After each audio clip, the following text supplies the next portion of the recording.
Hello everyone, welcome to clinical knowledge in medicine. आज हम इस वीडियो में कॉजेज ऑफ एलजीए देखेंगे, large for gestational age baby.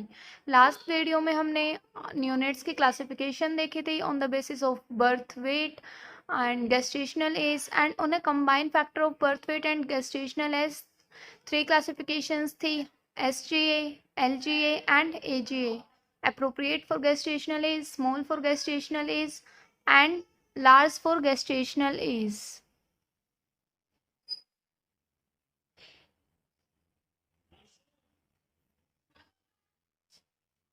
अब क्या है कि कोजेस देखते हैं हम। Large for gestational age baby के कोजेस क्या क्या हो सकते हैं, किस वजह से है जो baby large for gestational as देखने को मिलेगा। तो सोटोज सिंड्रोम। सोटोज सिंड्रोम एक कंजेनाइटल डिसऑर्डर है, इसकी वजह से बेबी का साइज है वो लार्ज होगा। नेक्स्ट है बैक विद वाइडमैन सिंड्रोम।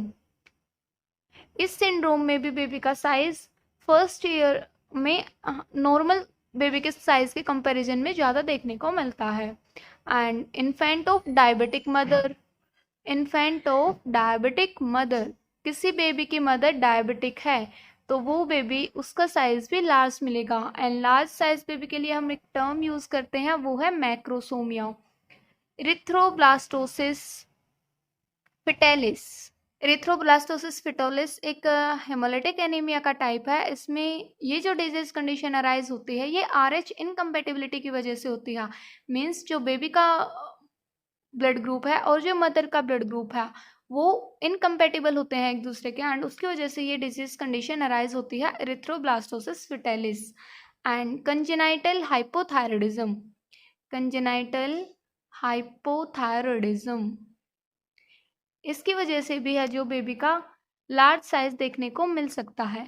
अब कंजेनाइटल हाइपोथायरॉयडिज्म की वजह से एक और पॉइंट है एक्स्ट्रा, इसकी वजह से प्रोलॉन्ग्ड जॉन्डिस भी हो सकती है बेबी में। Prolonged jaundice. प्रोलॉन्ग्ड जॉन्डिस किसे बोलेंगे हम? More than 14 days. किसी बेबी में अगर 14 डेज से ज़्यादा अगर जॉन्डिस है तो उसका एक रीज़न हो सकता है कि कंजेनाइटल हाइपोथायरॉयडिज्म है। सो ये सारे कोजेस हैं जिनकी वजह से बेबी का साइज है वो ज़्यादा देखने को मिलेगा, large for gestational age baby होगा। Sotos syndrome, Beckwith Wiedemann syndrome, infant of diabetic mother, erythroblastosis fetalis and congenital hypothyroidism. Congenital hypothyroidism. एक एक्स्ट्रा पॉइंट है इन्फेंट ऑफ डायबिटिक मदर को लेके। जो डायबिटिक मदर का इन्फेंट होगा उसमें congenital heart disease भी देखने को मिल सकती है। जो कंजेनाइटल हार्ट डिजीज देखने को मिलेगी वो जो मोस्ट कॉमन है वो वीएसडी, वेंट्रिकुलर सेप्टल डिफेक्ट। ये जो कंजेनाइटल हार्ट डिजीज है ये इन्फेंट ऑफ डायबिटिक मदर में देखने को मिल सकती है। एंड मोस्ट स्पेसिफिक की अगर बात करें, मोस्ट स्पेसिफिक तो टीजीए। टीजीए, टीजीए क्या है? Transposition of greater arteries. Transposition of greater arteries. Greater arteries क्या है? Pulmonary artery,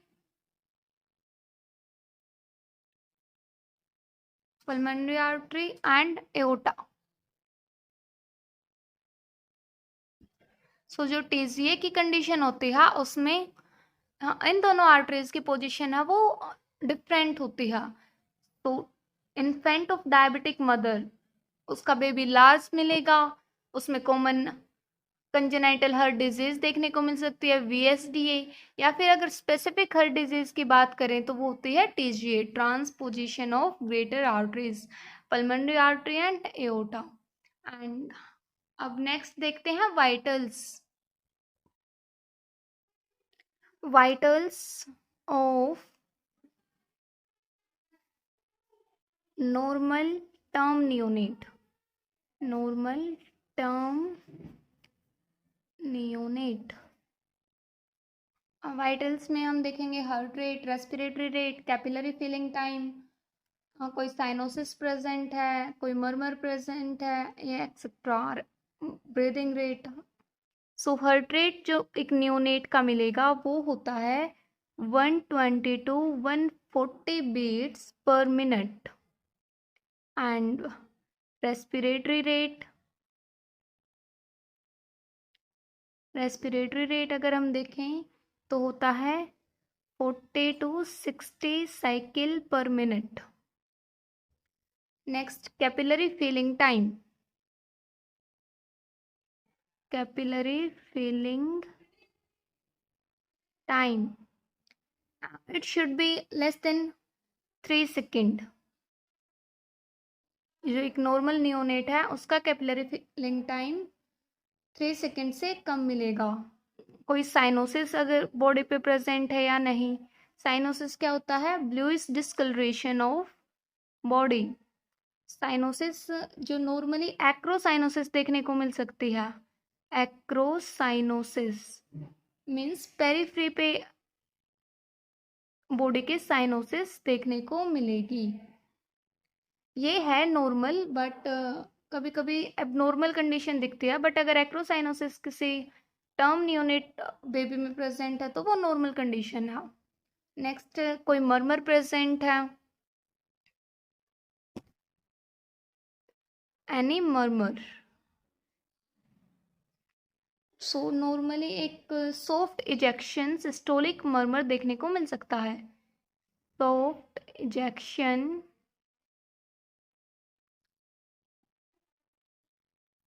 systolic murmur.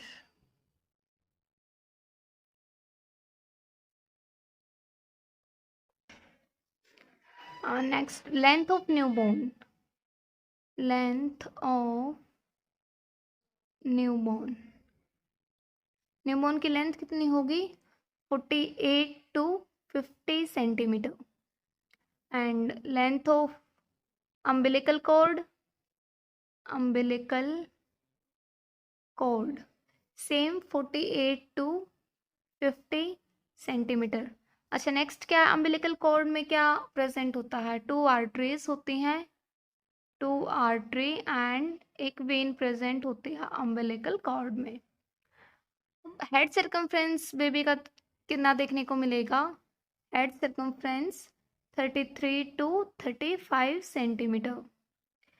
जो वेट है वो कल वाली वीडियो में हमने देखा था कि जो नॉर्मल वेट होता है बेबी का वो 2.5 to 4 kg होता है। अपर सेगमेंट और लोअर सेगमेंट की अगर रेशियो देखें, upper segment and lower segment ratio, तो वो जो एट बर्थ होती है 1.7:1। अपर सेगमेंट लॉन्ग होता है comparatively lower segment. And 7 to 10 year पे एट 7 to 10 ईयर जो रेशियो है वो सेम हो जाती है 1:1। नेक्स्ट देखते हैं जो बेबी फर्स्ट स्टूल पास करता है। फर्स्ट स्टूल उसे बोलते हैं meconium. Meconium blackish green colour का होता है। Blackish green. देन मिकोनियम के बाद होता है transition stool. Transition and after that healthy baby stool. Healthy baby stool. Normal blood pressure. Normal blood pressure of a neonate, term neonate is 65 to 85 systolic मिलेगा and 45 to 55 diastolic. ये एक range है systolic की 65 to 85 and diastolic की 45 to 55। अब blood volume. Blood volume जो term neonate है उसमें जो ब्लड वॉल्यूम होगा वो 80 ml पर kg। 80 ml पर kg in term and pre term में 90 ml पर kg। 90 ml पर kg इन प्री टर्म।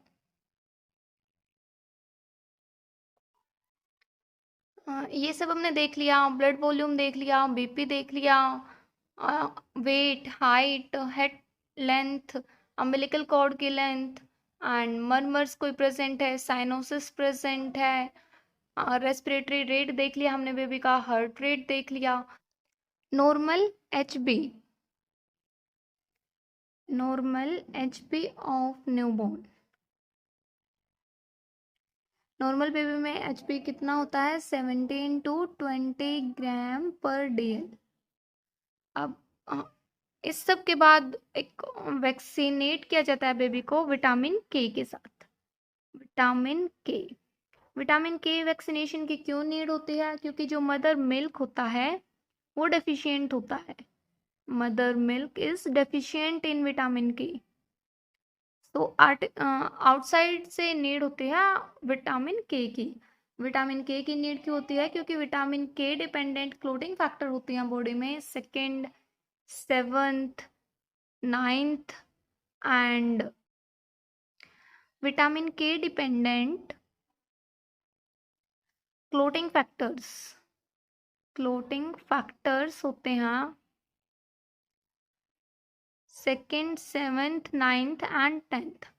अगर विटामिन के नहीं होगा तो ये फैक्टर्स अपना प्रॉपर फंक्शन नहीं कर पाएंगे, एक्टिवेट नहीं होंगे। सो विटामिन के की नीड होती है क्लोटिंग फैक्टर्स को एक्टिवेट करने के लिए।